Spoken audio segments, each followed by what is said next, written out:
Hello friends, welcome to exam alert YouTube channel. Exam alert YouTube চ্যানেলে সকলকে স্বাগত জানাই। তো ফ্রেন্ডস, আজকে আমরা আলোচনা করব কয়েকটি গুরুত্বপূর্ণ এবং বিষয় নিয়ে, যেগুলো হলো দেখো সিক্সথ ফেজের interview notice. Sixth phase interview notice, যেটা ইতিমধ্যে তোমরা সকলে জেনে গেছো বা অনেকের কানাকানি হয়ে গিয়েছে। তো সেই বিষয়টি নিয়ে আমরা আলোচনা করব। তারপর আলোচনা করব যে এইভাবে যদি চলতে থাকে ইন্টারভিউ প্রসেস, যেভাবে ইন্টারভিউ প্রসেসটা বর্তমানে চলছে, এইভাবে যদি চলতে থাকে তাহলে ইন্টারভিউ কবে শেষ হবে, আদৌ কি শেষ হবে? তো সেই বিষয়টা নিয়ে আলোচনা করব বিস্তারিত। তারপরে আলোচনা করব যে এই যে যন্ত্রণা, বেকারত্বের যে যন্ত্রণা, যেই যন্ত্রণায় আমরা সকলে এখন ভুগছি, তো এই যন্ত্রণাটা কবে শেষ হবে? এই ইন্টারভিউ শেষ হয়ে প্যানেল দিয়ে এই যন্ত্রণার অবসান কবে ঘটবে?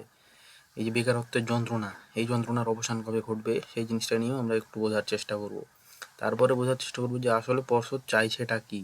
পর্ষদের এর আগের বক্তব্যগুলো আমরা দেখেছি, যে ইলেকশন কমিশনের বিরুদ্ধে বক্তব্য দিয়েছিলেন আমাদের পর্ষদের সভাপতি শ্রী গৌতম পাল মহাশয়। তো সেই বিষয়টাও আমরা জানার চেষ্টা করব। বোঝা গেল? তো সকল বিষয়ে আমরা আজকে জানার চেষ্টা করব। তো দেখো, প্রথম থেকে শেষ অবধি তোমরা কিন্তু ভিডিওটা দেখো। দেখো, প্রথমে আমাদের যে নোটিশ দিয়েছিল 12 তারিখে, মার্চ মাসের 12 তারিখে যে নোটিশ দিয়েছিল, সেখানে কিন্তু সিক্সথ ফেজ থেকে 10th ফেজ একটা রিভাইজড শিডিউল কিন্তু দেওয়া হয়েছিল। সেই শিডিউল অনুযায়ী সিক্সথ ফেজে ছিল পুরুলিয়া, যেটা 6 তারিখ থেকে 10 তারিখ। সেভেন্থ ফেজে ছিল বাঁকুড়া, 8th ফেজে আলিপুরদুয়ার, দক্ষিণ দিনাজপুর। এইভাবে কিন্তু প্রত্যেকটা ফেজ খুব সুন্দরভাবে এলাবোরেটলি কিন্তু দেওয়া ছিল। তো এই মতো কিন্তু চলছিল জিনিসটা, তখন অবধি কিন্তু কোনো সমস্যার সম্মুখীন হয়নি বোর্ড সহ ইন্টারভিউ যারা নিচ্ছিলেন এবং ক্যান্ডিডেটরা। ঠিক আছে? তো তারপরে ভোট ডিক্লেয়ার হয়ে গেল। তো সেই ভোট ডিক্লেয়ার হয়ে যাওয়ার পরে বোর্ড কিন্তু আরেকটা নোটিশ দিলেন 1 তারিখে, এপ্রিল মাসের 1 তারিখে কিন্তু বোর্ড আরেকটা নোটিশ দিয়ে জানালেন যে আমাদের পোস্টপন্ড হয়ে গিয়েছে সমস্ত ইন্টারভিউ। তো সেই পোস্টপন্ডমেন্টের কিন্তু আমাদের একটা নোটিশ দিয়ে দিয়েছিল। সেখানে কি বলেছে বোর্ড, যে পোস্টপন্ড হলো কেন? Due to some unavoidable circumstances, মানে কিছু আনঅ্যাভয়েডেবল সার্কামস্টেন্সেস, যেগুলো জন্য কিন্তু পুরোপুরিভাবে নিয়োগটা কিন্তু থেমে গিয়েছিল। বোঝা গেল? তো এমন কিছু পরিস্থিতি এসেছিল যেগুলোকে সরানো যাবে না। তো তারপরে বোর্ড বলেছিল যে the new schedule of interview, viva voce and aptitude test will be notified shortly. তো এই শর্টলি কত শর্টলি, তো সেটা কিন্তু এখন অবধি বোঝাই যাচ্ছে।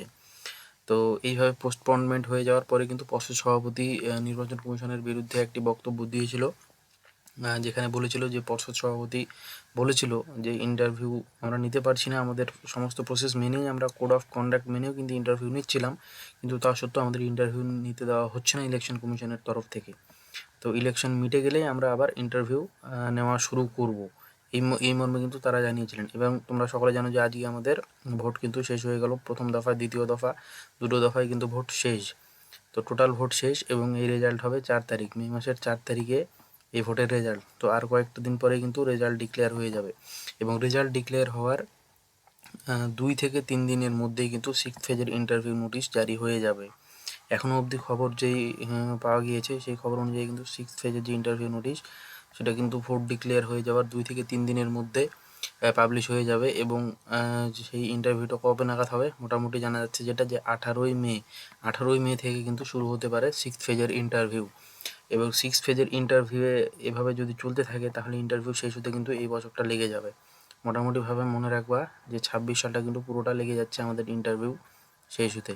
এবং এই যন্ত্রণা, যেই যন্ত্রণার কথা আমরা বলছি, বেকারত্বের যন্ত্রণা, সেই যন্ত্রণা কিন্তু শেষ হতে হতে মোটামুটি 27 সালের ফেব্রুয়ারি গড়িয়ে যাবে।